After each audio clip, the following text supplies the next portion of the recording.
से ये जवाब लूंगा मैं। सत्यवीर जी, देखिए बहुत बड़ी बात यहां पर रतन जी ने कही है, टाइमिंग पर सवाल खड़ा किया है कि भाई दिल्ली के ठीक चुनाव से पहले आप यूसीसी लागू कर रहे हैं। हालांकि इसकी प्रक्रिया काफी सालों से चल रही थी सर, रतन जी 2-3 सालों से, इसकी 3-4 सालों से प्रक्रिया चल रही थी। मैंने शुरुआत में ही कहा 2022 से इसकी प्रक्रिया शुरू हो गई थी और ये उत्तराखंड सरकार के हाथ में था कि वो कब सामने लाएगी। लेकिन सत्यवीर जी, कांग्रेस के प्रवक्ता कह रहे हैं कि भाई ये गलत समय था, दिल्ली चुनाव से ठीक पहले आप यूसीसी को लागू कर रहे हैं, थोड़ा बाद में कर देते, इससे आप चुनावी फायदा उठाने की कोशिश कर रहे हैं।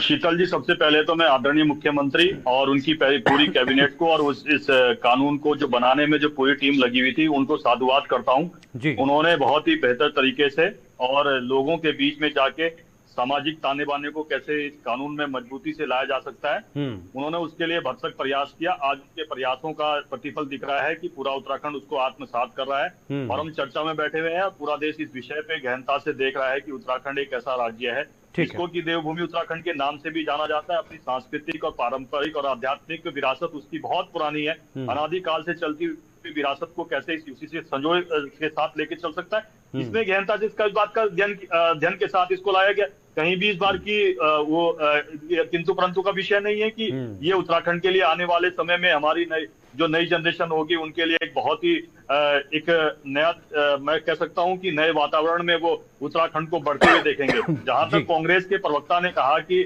टाइमिंग का विषय है, तो मैं शीतल जी बड़े गंभीरता के साथ और बड़ी शालीनता के साथ बताना चाहूंगा कि जहां तक चुनावों की बात है, मैं ये कहना चाहूंगा कि उत्तराखंड में अभी इतने बड़े चुनाव हुए हैं, नगर निगम के चुनाव हुए हैं, नगर पालिकाओं के चुनाव हुए हैं, नगर पंचायत के चुनाव हुए।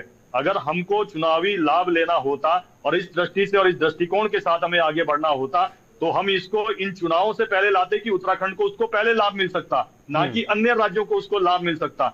ये मैं स्पष्ट तौर से कह देना चाहता हूं। भारतीय जनता पार्टी जो भी कार्य करती है वो जनमानस की भावनाओं के आधार पर और राज्य की आने वाले भविष्य में किस प्रकार से उज्जवल हो सकता है, किस प्रकार से उसकी सुरक्षा मजबूत हो सकती है, इस संपूर्ण जो गतिविधियां होती है इस और होती है। वो तो ठीक है, लेकिन चुनावी लाभ को सत्यवीर जी, रतन जी कह रहे हैं कि अगर मैं थोड़ा सा शीतल जी, अगर इसका लाभ दिल्ली के चुनाव में भारतीय जनता पार्टी को मिल सकता है, तो मैं कहना चाहता हूं कि अन्य राज्यों को भी जहां कांग्रेस की सरकारें हैं उनको भी ये कदम बढ़ाना चाहिए कि भाई उत्तराखंड में अगर यूसीसी लागू होता है, उसका लाभ अन्य राज्यों को हो रहा है चुनावों में, तो कांग्रेस करे। हिमाचल में भी कांग्रेस की सरकार है, कर्नाटक में भी कांग्रेस की सरकार है, तेलंगाना में भी कांग्रेस की सरकार है।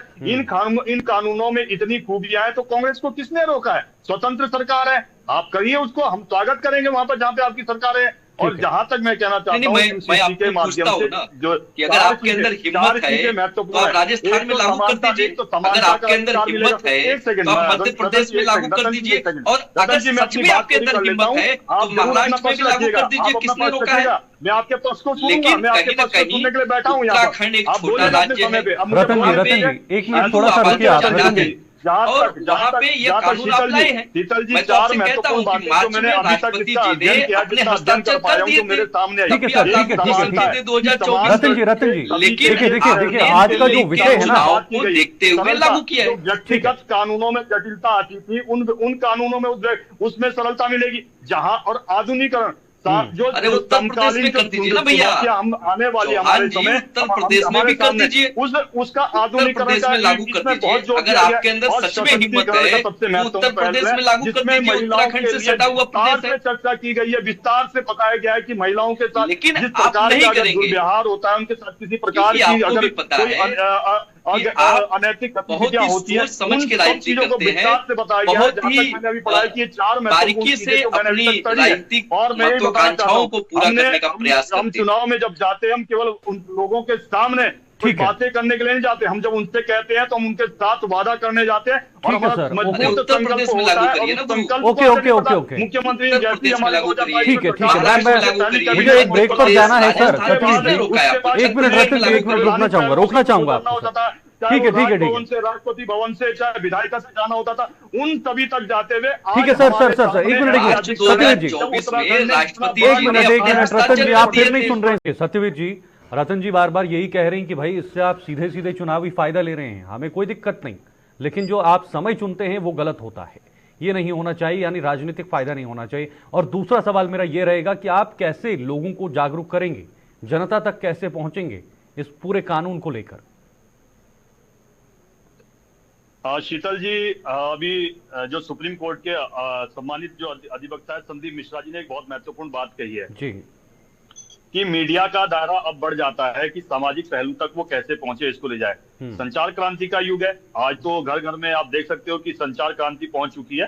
तो अब जब जिस पे चर्चाएं होगी, डिबेट होगी, अच्छे अच्छे लोगों को आप इनवाइट करोगे, कानून के विशेषज्ञ लोगों को इनवाइट करोगे, तो मुझे लगता है कि जो लोगों तक भ्रम की स्थिति होगी वहां उससे हमको निजात मिलेगी।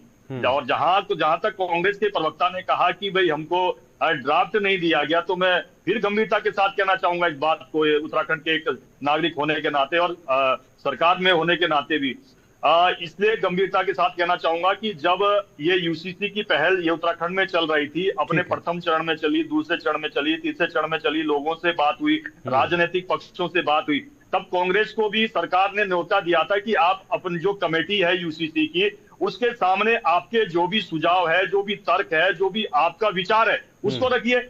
मुझे कहते हुए बड़ा दुखद होता है कि प्रतिपक्ष में जो पार्टी बैठी हुई है कांग्रेस, एक बार भी उन्होंने उस जो महत्वपूर्ण जो कमेटी थी, उस महत्वपूर्ण कमेटी में एक भी सुझाव देने का काम नहीं किया। आज कह रहे हैं कि हमें ड्राफ्ट नहीं दिया गया। अरे मैं कहता हूं कि जब आपको इतना सम्मान के साथ बुलाया गया, तब तो आपने उन लोगों का सम्मान नहीं किया जो कि कानून के ज्ञाता थे, जिनको कि कानून में बड़ा लंबा अनुभव था, जो हाई कोर्ट से लेकर सुप्रीम कोर्ट तक जिन्होंने अपनी यात्राएं तय करी है, उन तक का आपने सम्मान नहीं किया। जब उन्होंने सभी पहलुओं पर, हमने तो सभी जितने भी छोटे दल थे उत्तराखंड के अंदर, जिनको कि यहाँ तक कि जिनके पास की चुनाव आयोग के सिंबल भी नहीं है, उसको तक हमने बुलाया, ठीक है सर, ओके, की बात कही, थोड़ा समय कांग्रेस नहीं आई। आज केवल जिस प्रकार से उत्तराखंड आगे समय की थोड़ी पाबंदी, हमने जिन वादों को कहा था उन वादों के साथ आगे बढ़ रही है। और एक चीज और बताना चाहता हूं मैं आपको, सबसे महत्वपूर्ण बात यह है, आपके दर्शक अभी जो दर्शक देख उनको बताना चाहता हूं, हमारे यहाँ स्टेट लॉ होता है और एक यूनियन लॉ होता है। एक भी कानून ऐसा नहीं बना है कि जो यूनियन लॉ को क्लैश करे। हमारे जितने भी कानून बने हैं वो राज्य की सीमा के अंदर के कानून बने हैं, कि वो किसी भी तरीके से यूनियन के कानून में हस्तक्षेप ना करे।